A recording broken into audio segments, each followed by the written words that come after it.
ലളിതേ, എടി ഞാൻ ഇൻസ്റ്റാഗ്രാമിലേ ഒരു 100 ഗ്രാം റീൽ ഇട്ടിട്ടുണ്ട്. അല്ല, 100ാമത്തെ റീൽ ഇട്ടിട്ടുണ്ട്.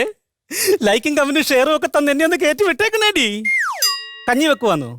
എടുത്ത് കളഞ്ഞിട്ട് എന്റെ റീല് കാണടി. ചേട്ടൻ അങ്ങനെ ഇവിടെ ഉണ്ട്. ഓ, ഒന്നും പറയണ്ടടി, ഭയങ്കര വഴക്കും മല്ലുവാ. തൊട്ടതും പിടിച്ചതും എല്ലാം കുറ്റമാ. പോരാത്തന് ഇപ്പൊ പുതിയൊരു അസുഖം തുടങ്ങിയിട്ടുണ്ട്, സംശയം. വരുന്നുണ്ട്, വെച്ചോ വെച്ചോ. കാലം കൂടെ മടക്കി വെച്ചോളാം. ഇങ്ങോട്ട് വന്നേ. എവിടെ പോയാടി നീ വിരുന്നുണ്ണാൻ?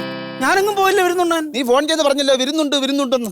അയ്യോ, നിങ്ങൾ ഇങ്ങോട്ട് വരുന്നുണ്ടെന്നാ പറഞ്ഞേ. അയ്യോ, അപ്പൊ ഞാനിങ്ങോട്ട് വരുന്നതാണ് നിന്റെ പ്രശ്നം. ഇല്ലോടി, അതാണ് ഞാൻ ജോലിക്ക് പോകുമ്പോ തലേണ അത്രയും വലുപ്പമുള്ള പൊതിച്ചോറത്തിനാണ് എനിക്ക് കെട്ടിത്തരുന്നത്. അയ്യോ, നിങ്ങൾ വയറ് നിറച്ച് കഴിക്കട്ടെന്ന് വിചാരിച്ചല്ലോ മനുഷ്യ വലിയ തരുന്നത്. നിന്റെ അടവ് നിന്റെ കയ്യിലിരുന്നാ മതി. ഉച്ചയ്ക്ക് ഞാൻ ചോറ് കഴിക്കുമ്പോൾ അധികം വരും. അത് ഞാൻ വൈകിട്ട് കഴിച്ചിട്ട് അവിടെ കിടന്ന് ഉറങ്ങാതല്ലോടി. അപ്പൊ നിന്റെ റീൽ അങ്ങ് നടക്കുമല്ലോ.